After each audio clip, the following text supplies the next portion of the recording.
প্রিয় হাজিরিন, মানব সৃষ্টির মাঝে স্রষ্টার পরিচয় পাওয়া যায়। কথা বলেন ঠিক কিনা? কেমনে পাওয়া যায়?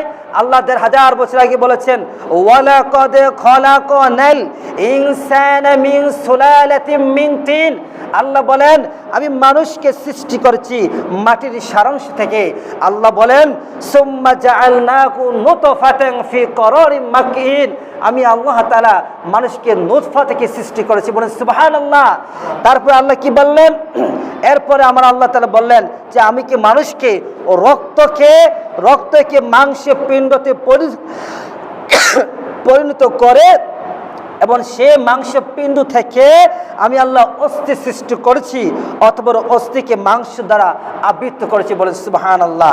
এই জন্য আল্লাহ বলেছেন, ফাতাবারাকাল্লাহু আহসানুল খালিকিন। আল্লাহ বলেছেন নিপুণতম, ক্ষুদ্রতম, এত গবেষণার মাধ্যমে আল্লাহ তাআলা নিপুণতম সৃষ্টিকর্তা আল্লাহ কত দয়াল, তিনি কত ক্ষুদ্রভাবে এই পৃথিবীটা সৃষ্টি করেছেন এবং আপনা আমাকে সৃষ্টি করেছেন। বলেন সুবহানাল্লাহ।